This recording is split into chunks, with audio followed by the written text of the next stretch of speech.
memperkenalkan diri, nama saya Adisandra Kayanti, NPM 1612011191. Saya akan membacakan kasus dari Babcock dan Jackson. Lalu akan dibacakan oleh Winda Filiani, NPM 1612011194. Dia akan membacakan fakta-fakta dan titik taut primernya.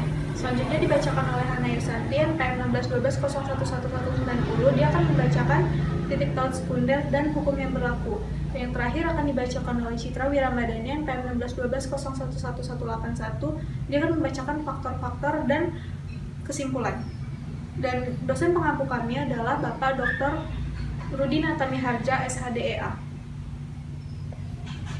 Kasus Babcock dan Jackson. Miss Georgia Babcock dan teman-temannya, Mr. dan Mrs. William Jackson, pergi berlibur ke Ontario pada tanggal 16 September 1960. Mereka pergi ke sana menggunakan mobil yang dikendarai oleh Mr. Jackson, dan mobil itu merupakan mobil Mr. Jackson itu sendiri. Pada saat mereka melewati Provinsi Ontario, Kanada, mereka mengalami kecelakaan yang mengakibatkan Miss Babcock mengalami luka berat.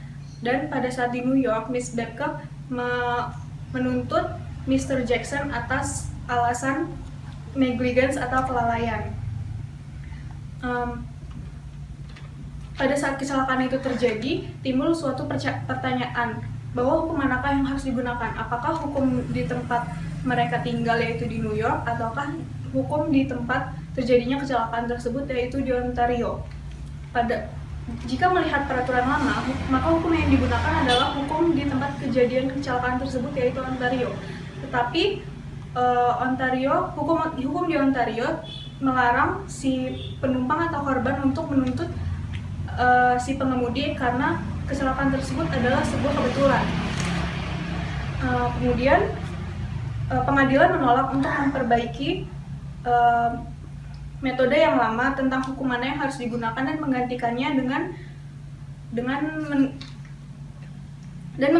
dengan proses menimbang faktor-faktor seperti hubungan antara pihak-pihak, keputusan untuk melakukan suatu perjalanan, dan koneksi ke suatu tempat. Itu tidak akan menjadi adil jika kita menggunakan hukum di Ontario karena kejadian tersebut merupakan sebuah kebetulan. Tidak ada hubungan yang kuat antara pihak-pihak tersebut dengan hukum di Ontario, dan hubungan yang kuat antara mereka adalah di negara New York. Maka hukum yang digunakan untuk menyelesaikan kasus ini adalah hukum di negara New York. Fakta-faktanya adalah Miss Georgia Babcock pergi berlibur bersama teman-temannya, yaitu Mr. and Mrs. William Jackson, ke Ontario pada tanggal 16 September 1960 dengan menggunakan mobil Jackson. Mereka semua adalah warga Rochester, New York. Setibanya di Ontario, mereka mengalami kecelakaan yang mengakibatkan Miss Babcock luka berat. Sekembalinya ke New York, Miss Babcock melakukan tuntutan ganti rugi terhadap Mr. Jackson berdasarkan negligence atau kelalaian. Pengadilan menentukan yurisdiksi New York lah yang memiliki hubungan kuat, maka hukum New York lah yang digunakan. Titik taut primer adalah faktor-faktor atau keadaan-keadaan yang memperlihatkan bahwa kita sedang berhadapan dengan peristiwa hukum perdata internasional, atau faktor-faktor dan keadaan-keadaan yang memperlihatkan bahwa suatu hubungan atau peristiwa merupakan peristiwa hukum perdata internasional. Faktor-faktor yang tergolong titik taut primer dalam kasus ini adalah, menurut kejadian ini, mereka semua berkewarganegaraan Amerika Serikat. Mereka semua berdomisili di Rochester, New York.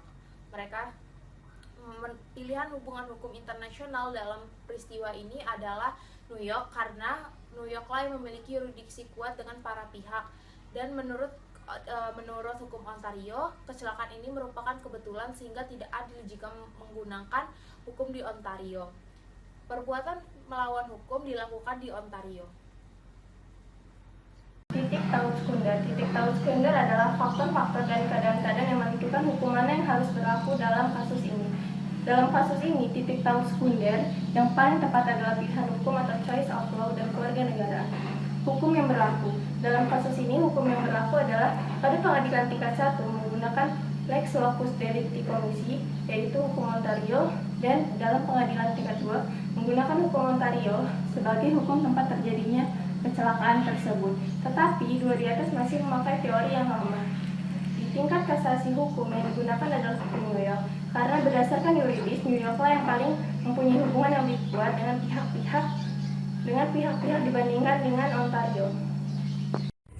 Faktor-faktor yang menyatakan hal ini adalah: pertama, gugatan diajukan oleh Miss Petkoff. Kedua, surat izin mengemudi dan asuransi mobilnya di New York. Ketiga, perjalanan berlibur ini dimulai dan diharapkan berakhir di New York. Kesimpulan dalam kasus ini adalah, meskipun kejadian tersebut berada di Ontario, tetapi yang menggunakan adalah hukum New York. Karena kecelakaan tersebut merupakan sebuah kebetulan dan yurisdiksi yang lebih kuat adalah New York. Maka pengadilan berdasarkan pertimbangan-pertimbangan tadi memutuskan bahwa hukum New York lah yang dipakai dalam kasus Petkoff ini. Dan gugatan yang diajukan oleh Miss Petkoff dimenangkan oleh Miss Petkoff, serta putusan-putusan dari hakim yang telah memenangkan pihak Jackson dibatalkan, dan eksepsi, keberatan atau penolakan yang disampaikan oleh terdakwa yang belakangan ini disampaikan. Demikian presentasi yang dapat kami sampaikan. Apabila kami memiliki salah-salah kata, kami mohon maaf. Wassalamualaikum warahmatullahi wabarakatuh.